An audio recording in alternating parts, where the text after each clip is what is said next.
Okay. Oh, let's get through this.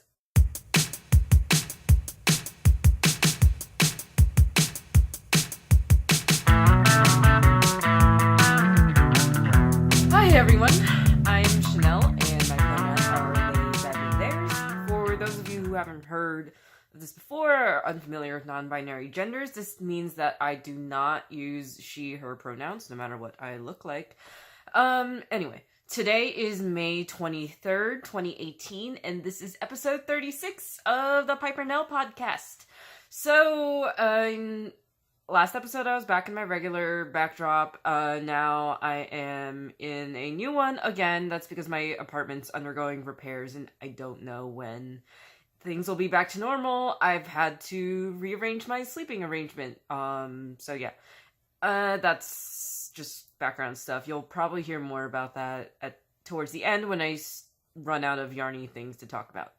Anyway, I am kind of on a time limit today because I need to get to work in a couple hours. So, social media, you can find me as Pipernell, Pipernell, on Ravelry and Instagram. And on Ravelry, there's a group for the podcast where I put up show notes if I'm good. And I also have my designs under my legal name, Chanel Wu. That's Shanel Wu, W-U. And I also have a Facebook page if you're the type to follow things on Facebook. And I'm pretty active there. So yeah, that's where you can find me around the internet. So today I have a lot of design news for y'all. And then kind of a parade of sock projects. If I have any time left over from that, I might babble about life and reflecting on my design process. But let's jump straight into news. And this is the section where I make announcements about any designs or CALs or spin-along SALs that I'm hosting, make-alongs, MALs. Unfortunately, I'm not hosting any right now, and I haven't hosted any in a while. I want to. I'm still working on something for the summer, so keep a lookout for that. Don't let me record my next episode without putting up something first. Anyway, so I have been working on a lot of designs, and there are things in the pipeline. So first is I started testing the pattern for my first sweater, the Druid Circle, and it should be released towards the end of July. That's also when I'll be moving to Colorado. I'm trying to time it so that I can release it before I get overwhelmed by the move and everything. So we'll see how that works. I want to shout out to all of my awesome test knitters. I did manage to get at least one person for every size. So shout out to Ms. Granny. These are Ravelry names. They're actually a friend from undergrad. And then Essie May 83, T. Manilihua Rivers, who's Tracy, and she's awesome. It's Really Rel. I follow her on Instagram. She's also awesome. A Window to the Past. Then Hey Brownberry, which is my friend Mars, who's also an awesome podcaster. Sorry, I'm saying awesome a lot, because you all are awesome. And then we have Sherry Go. She's doing great on her sweater already. And then Ann Tudor, who makes amazing stitch markers from glass. Noirin, and CTDT Campbell. Y'all are doing amazing so far, and I'm really glad I haven't scared you off with my craziness. So thanks so much for testing my first sweater for me and sticking with me. So I look forward to continuing to work with y'all. And then a shout out to my photographer for the sweater. Yes, I took pictures that were not on my phone and not with a self-timer. So my friend Vincent, who's the Knit Owl everywhere, who also has a podcast, the Knit Owl Podcast. He's also a very talented photographer, and so we went out into the park, cavorted in nature, and took some cool pictures. And so hopefully you'll see those soon. Okay. And then the second design that's in the works is a shawl that I am collaborating on with Toad Hollow, and they just moved, so, wow, moving vibes. So that should be released towards the end of June. This shawl is called the Roulade shawl. That is the French word for caravan, and it evokes travels and, you know, a wandering life and yeah, it's great. I'll show you the samples for both of those designs later. But anyway, that's also being test knit right now, and you should be able to pre-order the kits at TNNA when you see Toad Hollow there in Ohio. So shout out to my test knitters for this design. So I have Divas, who is Barbara who makes the Flame and Fiber podcast. She's great. And then Madeline 628, J Sears 42, Yarn Tripping, and Sherilyn Pickering. So thanks for coming along with thanks for boarding the crazy train. So that's a lot going on. Yeah, I'm running 2 separate test knits, and that's making me kind of nervous. I hope I can do it. But yeah, let's look at the samples for these designs, shall we? So, knitting.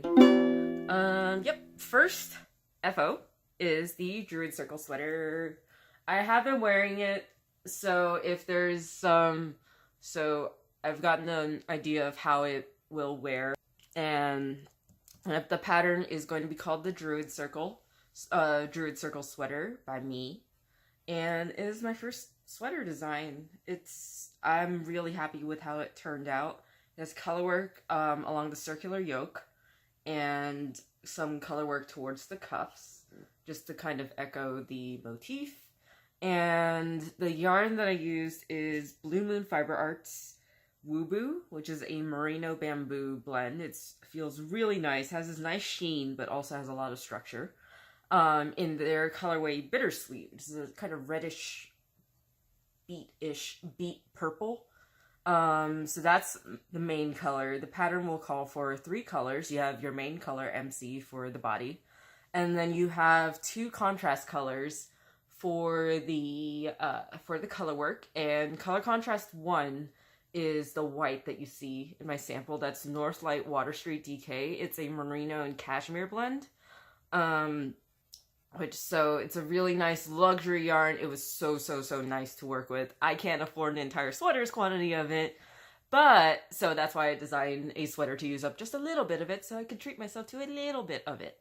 And that white colorway is Snowflake. The second contrast color is the leaf green that you see, and that's also Northlight Water Street DK in Saltmarsh. And if you look closely, you see it's a really heathered look. And I saw that in Northlight's Instagram feed or on their Facebook page somewhere, they posted a picture of their yarn, of the Water Street yarn before it got spun up. And the way they heather it and produce this really multi-dimensional color is they actually spin multiple colors of fiber into it. So I was kind of like, duh, I should have probably known that, but it's really pretty, and it's super soft, and it's actually really warm.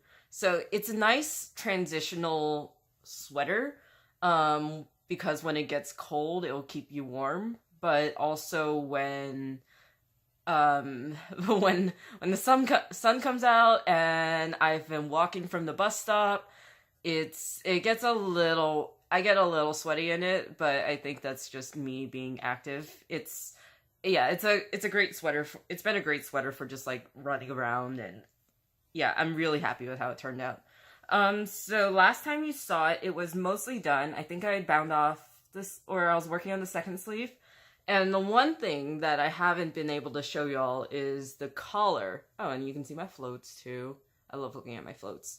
So the collar, I decided to pick up the stitches and work it as a last thing. I know a lot of top-down sweaters have you work the collar first. I just cast on and leapt into the color work because I wanted to get to the color work quickly, but also I wanted a nice cast on edge to give the piece some more structure. And so having that edge from the long tail cast on, I then picked up stitches all the way around and worked one by one twisted ribbing like I did everywhere else where there's ribbing on the piece. And then I worked about 2 inches. I wanted a 1-inch collar. I worked double the length that I wanted, and then I folded it down to sew it to the cast-on edge. And I really like the doubled look that this gives. It kind of stands up when I'm wearing it a little, and it creates a very kind of classic look. I was inspired when I saw a vintage Aran sweater that that a guy brought into work for me to repair, and I really liked the look of it. Yeah, so that's what I did. And instructions will be in the pattern to do that if you so wish. And so that's the last technique that really went into the sweater. And then the rest of it, the sweater has been occupying a lot of my brain space in terms of like writing the pattern and grading the pattern, making the different sizes. So I hope I did it right. Based on what my testers have sent me so far, the fit seems to be okay. And so what put me off of grading the pattern and making different sizes for it is like, okay, I know how to knit a sweater and customize it to fit my body and the way I want it to fit my body. And I can only predict what people would like on their body to some extent. But what I can do is I can make different sizes of my pattern. So let's say like I have 100 stitches around like for my size, and the next size up should be, to get, you know, enough people in, the next size should be maybe 4 inches bigger around the bust or chest. So I would have to take my gauge and then just, it's all ratios. So I don't want to bore you with too much math, but there was a lot of math that went in. Excel really helped me grade the pattern and keep track of the different sizes and the numbers. I still don't know if I did it right, so we'll see as we continue testing. And yeah, the pattern, I plan to write the pattern with plenty of tips for how to get the fit that you want. I'm trying to write it in kind of a gender neutral manner. So if anyone has guidelines for kind of gender neutral fashion terms like chest versus bust or other parts of anatomy, or just like things that might be quirks of men's sizing versus women's sizing, and the idea of maybe trying to detach a pattern from that binary. I don't know. I'm just rambling now, and so that's probably time to put this sweater away. So the next project that I just finished is the other design that I mentioned earlier. It's the Roulade shawl. So that's Roulotte. And that is my collaboration with Toad Hollows. So let me just kind of scooch back because this is a huge shawl. This is a big 4-color crescent shawl that Toad Hollows sent me their yarn at the like end of April, beginning of May. So I cast on. I did finish the sample in like 2 weeks. So this is their Drusilla base, which is 80% merino, 20% nylon. So it's great for shawls, but I actually, well, you'll see it in a sock a little later. But yeah, it's a very versatile yarn. It's super soft, and their colors are so nice. They're soft but saturated, and the colors that they've picked that they sent me, well, they just sent me to play around with them, but I really love them.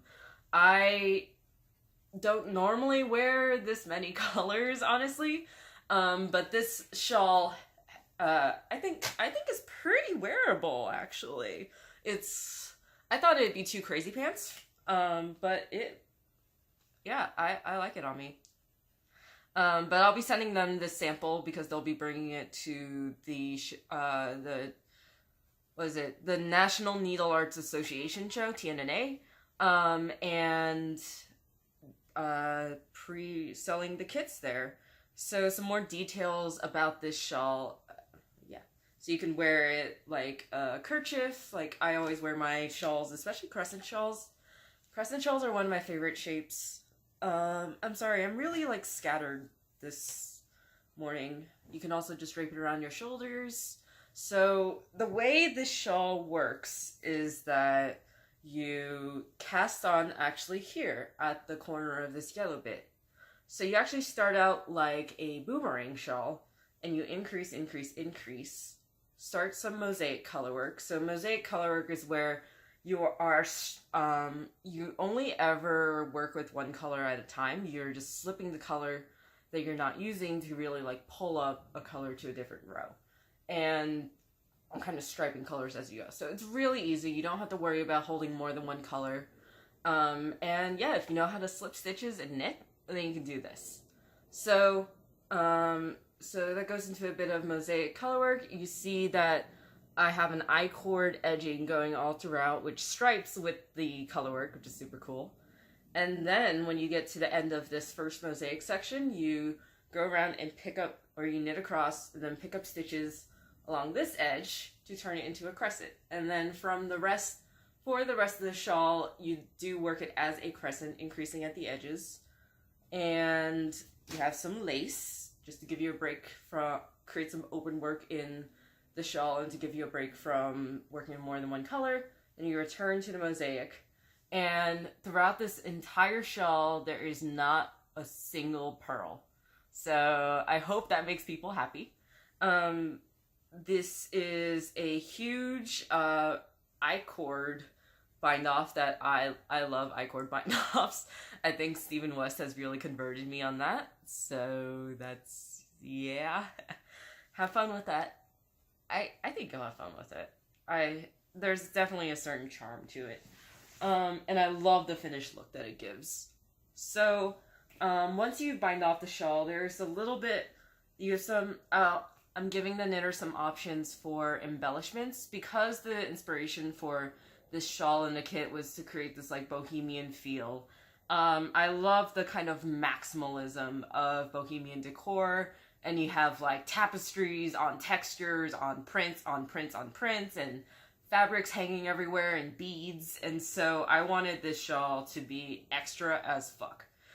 So I'm including instructions for how to make a multicolored tassel that you could attach to multiple ends. One thing I also played around with, so on this end you see what a tassel might look like.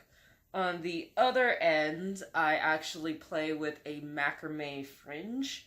And I didn't do it all the way across the shawl because this is a sample and I wanted to show both edgings.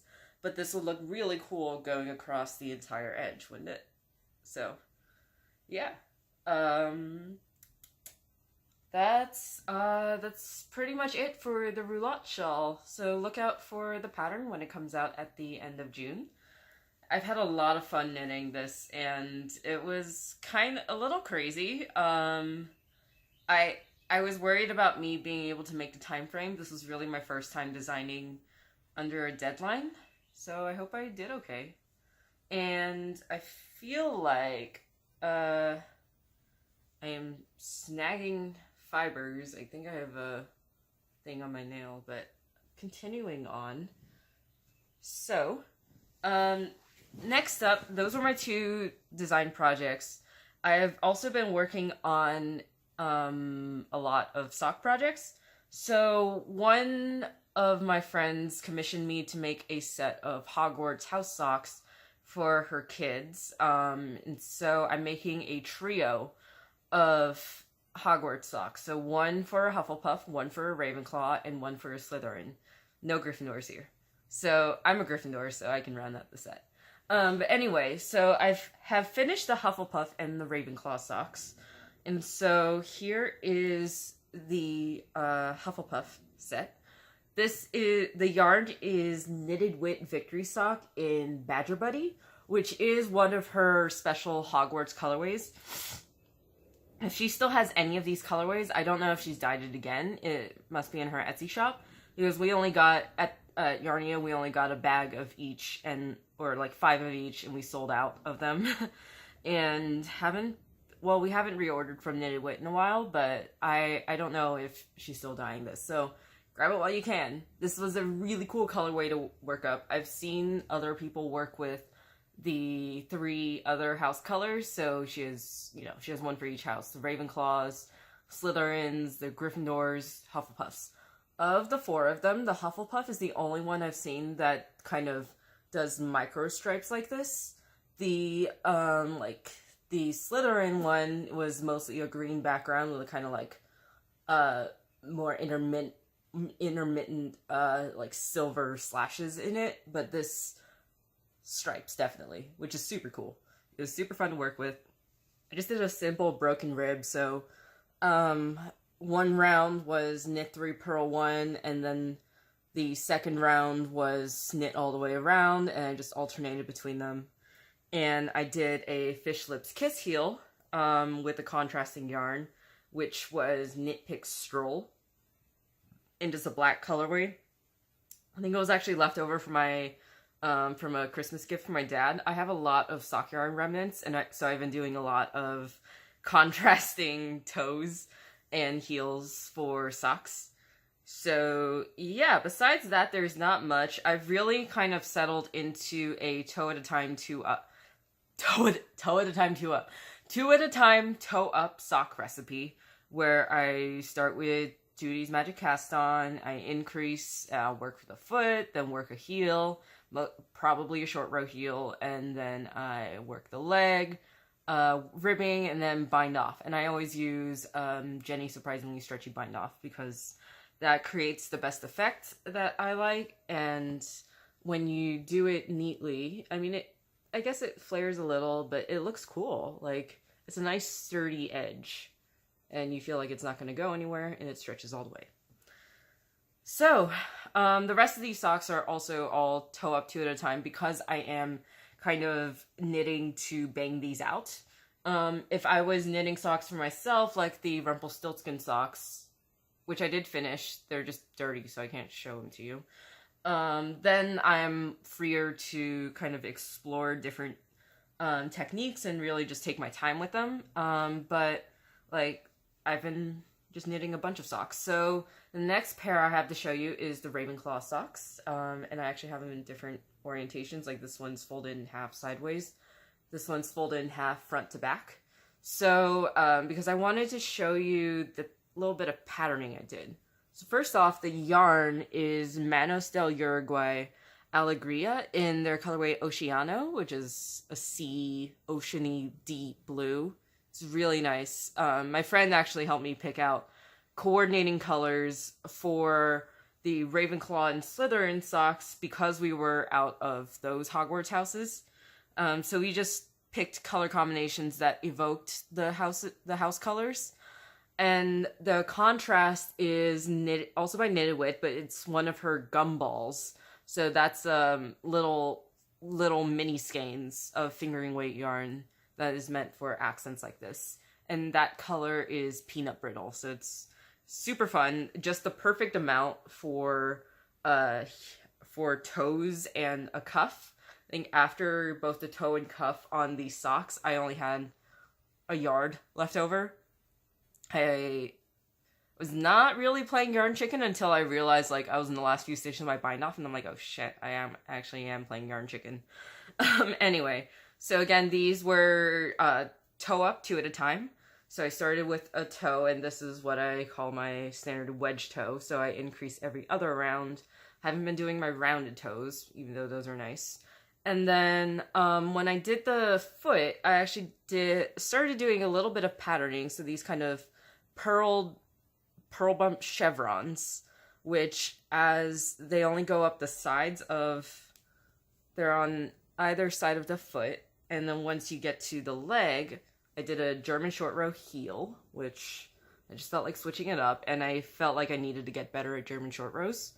So once you get past the heel and you go to the leg, then the leg patterning also has the chevrons, and they meet up to create these really subtle chevrons on this colorway that are, they also kind of look like birds in flight, which was what I was going for when I decided on that kind of design feature.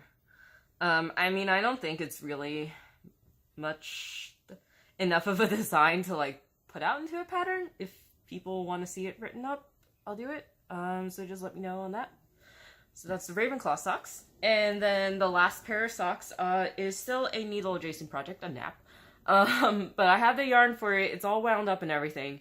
I am doing a bit of planning for this sock because this is, so my friend told me that this pair can be a little lacier. And so I actually want to do a cool lace motif up the socks. So this is Slytherin. So have a nice deep forest green, and it is called this is Ancient Arts BFL, 100% BFL, in their old growth forest colorway. And it's kind of washing out here, but it's a really deep green in real life. And then I have another knitted with gumball in Ghostly, which is a pale silver gray. So I'm thinking of kind of toes and cuffs like the Ravenclaw socks, but when I get to the body of the sock in the dark green, I want to do a really like serpentine lace pattern going up the foot and possibly up the back of the leg too. And then one reason I am only using the gumball for the toes and cuffs and not the heel is, well, one, I wouldn't have enough, but also the gumballs actually don't have nylon in them, so I don't want them in the heel where they might not stand up to a lot of wear. So that's my trio of Hogwarts house socks going on. I used size 1 needles for all of them, as I do really for all of my socks. I've been thinking about getting a set of zeros just if I want a denser gauge on socks. And also I recently worked with a cotton sock yarn where my ones got me a looser gauge than usual. So that one, if I were to work with that yarn again, it was the Regia cotton Tutti Frutti, I would size down to a 0 just because I like my socks to have a nice, secure, bulletproof fabric. Okay, so the last sock width that I have for you is my current project, and so it's also toe at a time. I can't say it. Two at a time, toe up. Okay, Chanel. Yeah. So these are what I'm calling my laundry day socks. So I did mention that my apartment's getting repaired, and that's because the roof leaked, and the roof leaked all over a bunch of my possessions, including like my bed sheets and towels that were in storage.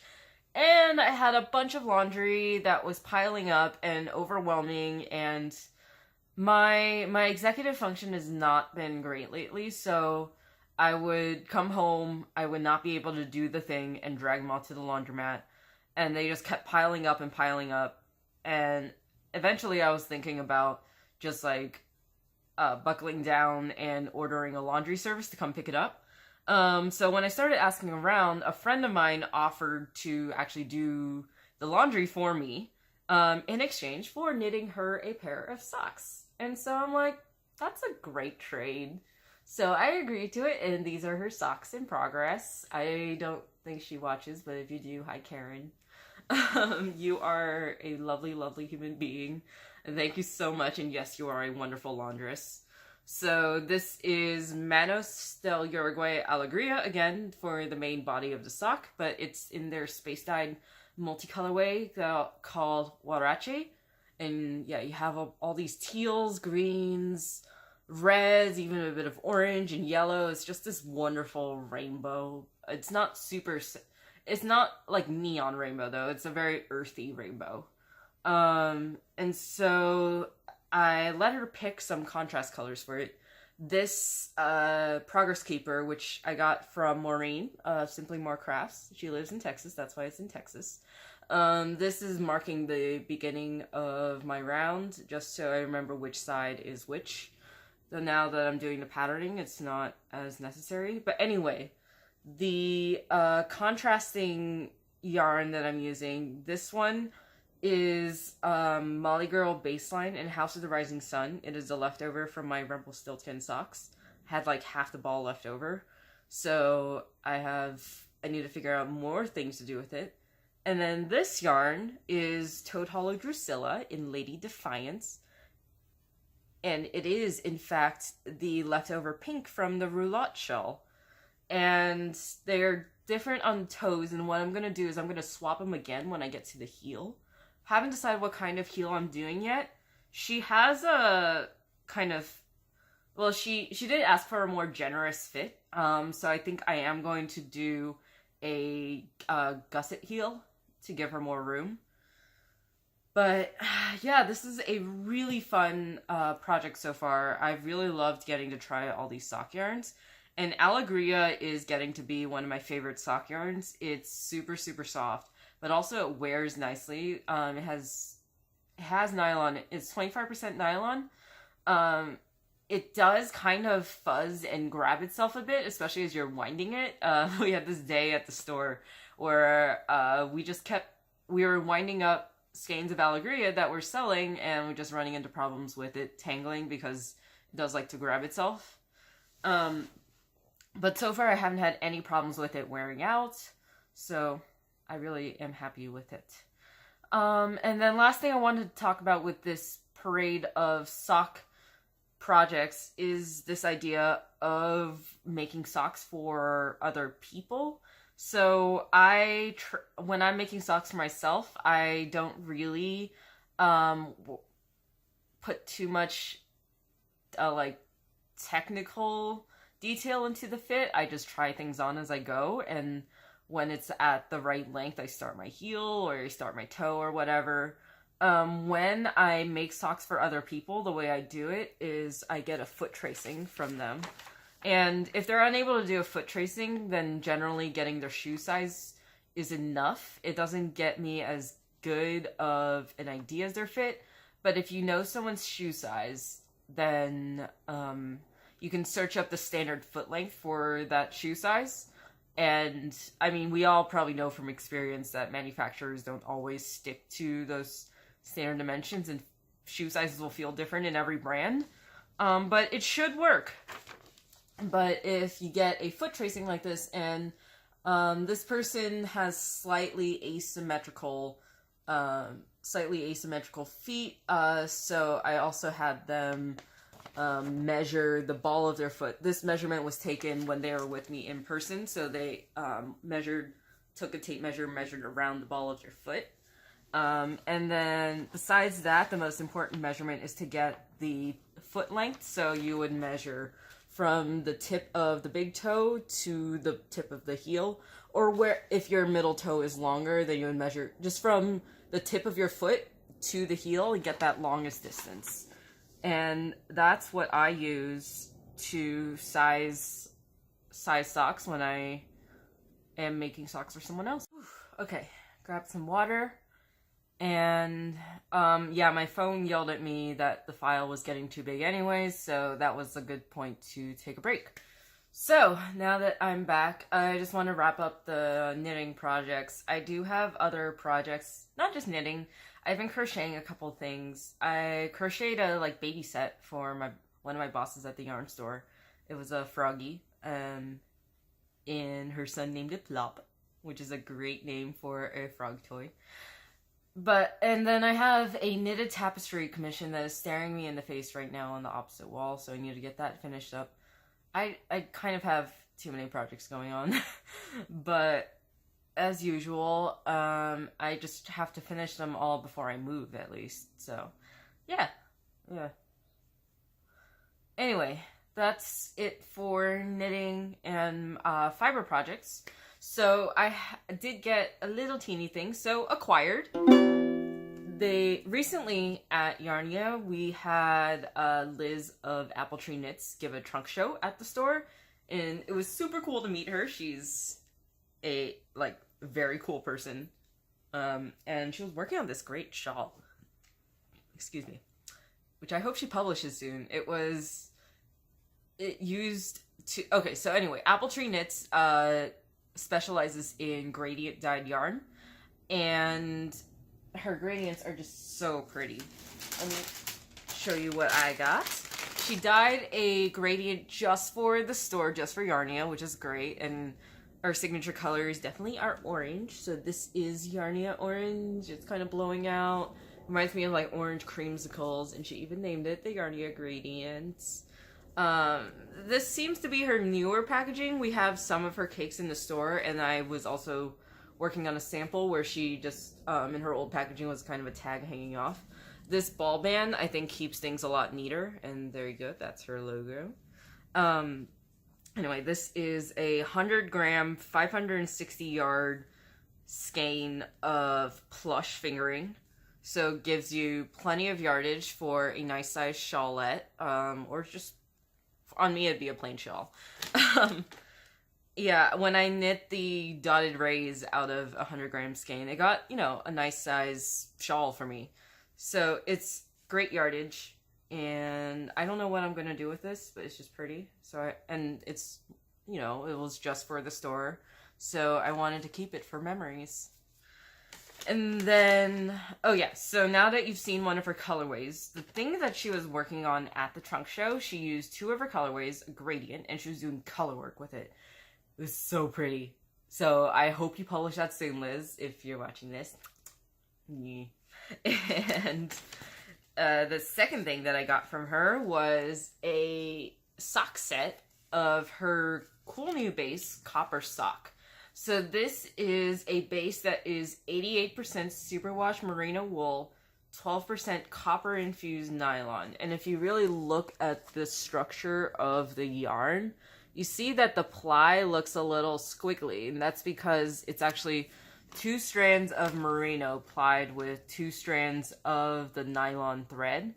I think the nylon thread might also have, it's a merino blend nylon thread. But anyway, the nylon has copper in it. I'm not sure if that makes it conductive. I might actually just try to test that. It's super cool base. It's soft. And I love this kind of charcoal to red gradient, so I'm definitely going to make socks with it.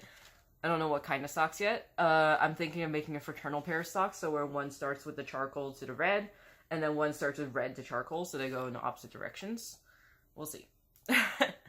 So yeah,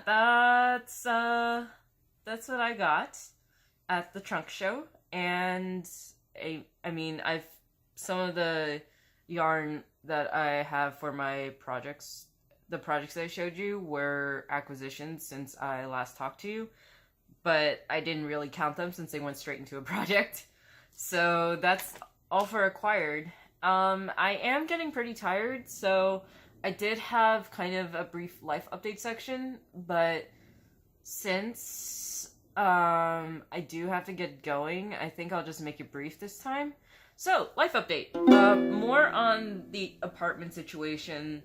Yeah, there was a huge rainstorm about a month ago now. So ever since then, my life's been in disarray. I woke up one night and my ceiling was leaking onto my bed, so that's when I was too tired to deal with it. I put out some buckets to catch the leaks, and then since my bedding was already wet, I took some of my blankets and I laid out some cushions for my chairs, and then slept on the floor that night. And then when it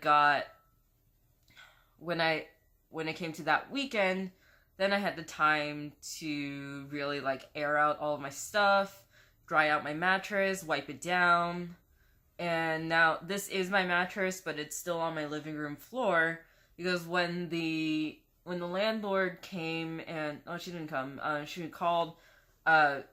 called workers to come to the building and check on things and fix things if possible. They found that the water damage had seeped into the walls in 2 of my rooms. My apartment has 4 rooms, so I only have half an apartment. And right now, those 2 rooms that have water damage are gutted because it had gotten into the insulation. And so, yeah, I have half an apartment, luckily, and I think this is the right thing to do. My landlord decided that I didn't have to pay rent this month. But I don't know when these repairs are going to get finished. So yeah, things are just in disarray right now. I've been cooking a lot more, and I told a friend this. I think it's because, like, it's me trying to compensate for feeling like I don't have a functional living space. My kitchen is totally fine. So I guess I am taking advantage of my kitchen to make myself feel like I have a working home.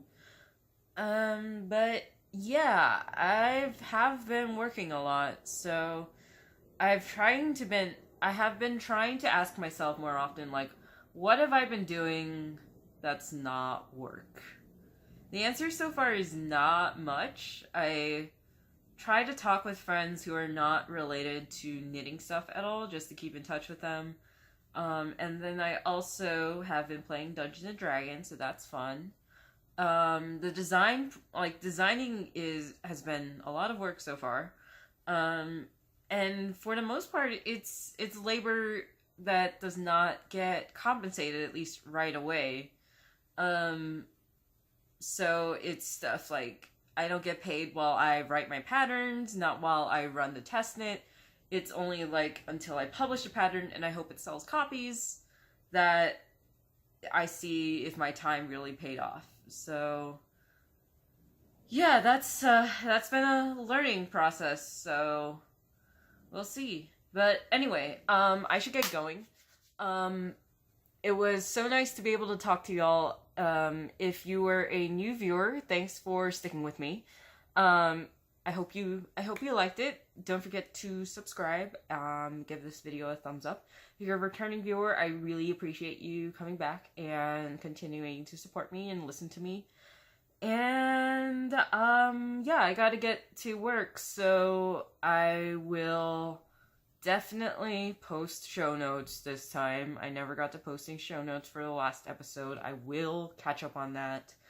I have a lot to catch up on, so I will get on that. And I hope that you have a great day. I was about to say awesome again, but yes, have an awesome day too.